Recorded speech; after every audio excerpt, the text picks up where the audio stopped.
A stagecoach in the middle of nowhere.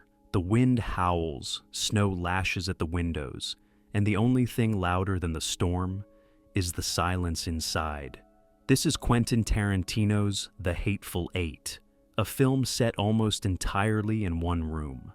A cabin that slowly transforms into a battleground of suspicion, betrayal, and blood.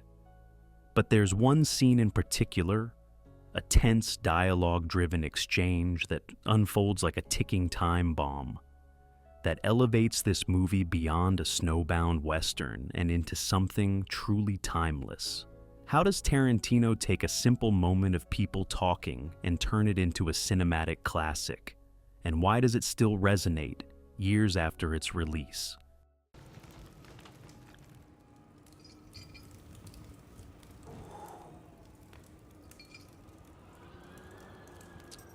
The scene we're looking at is deceptively simple.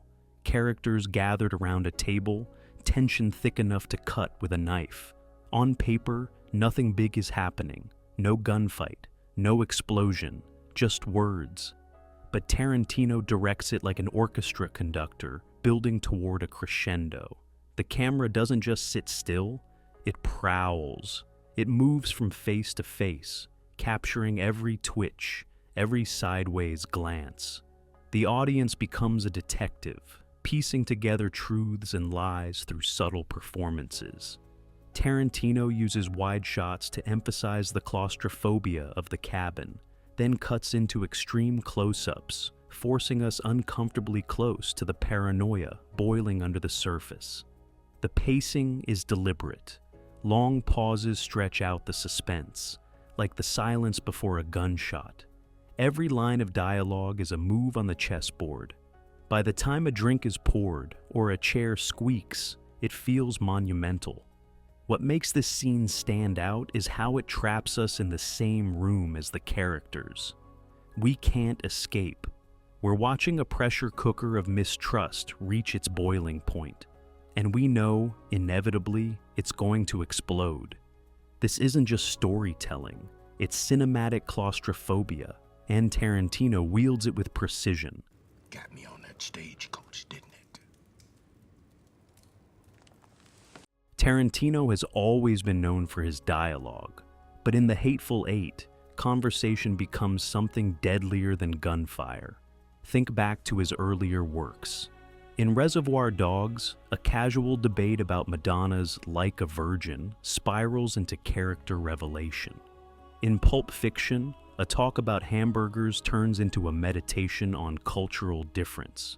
But here, in this snowbound cabin, dialogue isn't just entertaining, it's dangerous. Every sentence is a trap. Every question is a test. Characters talk not to bond, but to expose each other. When Major Marquis Warren spins his infamous story to General Smithers, it's not just a monologue, it's psychological warfare. Words cut deeper than knives, and the audience feels the sting. The brilliance lies in how Tarantino makes silence just as important as speech. The moments where nothing is said, just a stare, a pause, or a shift in tone, are filled with more menace than any shout. Dialogue here is like Russian roulette. Every line could be the trigger that sets off the violence we know is coming. And when the talking finally does give way to action, it feels inevitable, earned, and devastating. This is where Tarantino shows his mastery, making us sit forward, heart racing, hanging on every syllable. Because in The Hateful Eight, conversation is the deadliest weapon of all. Shut up.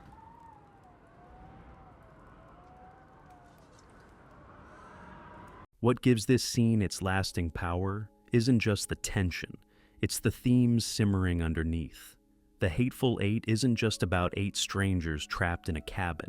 It's about justice, or, more precisely, the illusion of it. Every character claims to be on the side of truth, but everyone has blood on their hands. This moral ambiguity mirrors America's own violent history. Tarantino doesn't hide from themes of racism, betrayal, and paranoia. Instead, he weaponizes them. Take the story Major Warren tells, a tale soaked in revenge, humiliation, and the legacy of slavery. It's cruel, it's shocking, and it's meant to strip away any pretense of civility.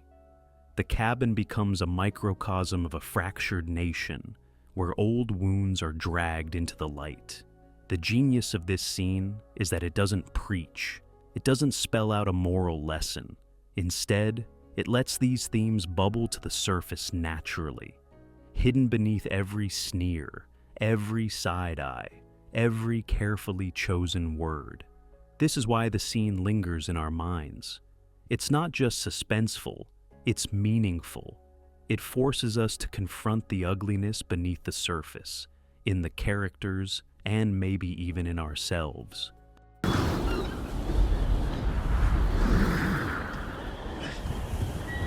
At first glance, The Hateful Eight looks like a classic Western. You've got the bounty hunters, the outlaws, the snow-covered frontier. But Tarantino isn't just making a Western, he's deconstructing one. Traditional Westerns are about heroes and villains, about lawmen taming the wilderness. But here, there are no heroes. Just liars, killers, and opportunists trapped in a room together. The blizzard outside isn't just weather, it's a wall, isolating everyone from the world beyond. This forces the story inward, transforming the familiar landscapes of Western cinema into something more theatrical, almost like a stage play. And unlike classic Westerns where survival means riding off into the sunset, here survival means outwitting the person sitting across the table. Guns are secondary. The real weapons are suspicion, manipulation, and patience. By twisting the Western genre inside out, Tarantino makes something both familiar and radically different. He takes the tropes we expect, the standoff, the betrayal, the shootout, and drags them into a brutal new light. That's why this scene, and the film as a whole, feels timeless. It's not locked in the past. It's a Western reimagined for a world where morality isn't black and white, it's blood red. And how I made him lick. When The Hateful Eight was released, it split audiences. Some critics called it too long, too violent, too self-indulgent. Others saw it as Tarantino at the height of his powers. But with time, something shifted.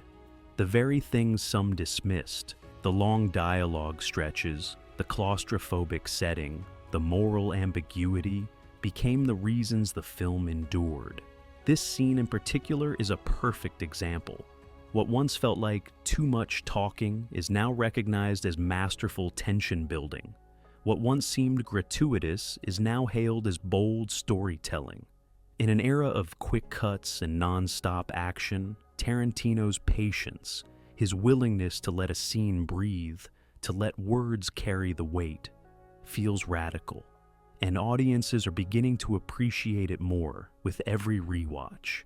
This is how a controversial moment transforms into a classic, not because it tries to please everyone, but because it refuses to.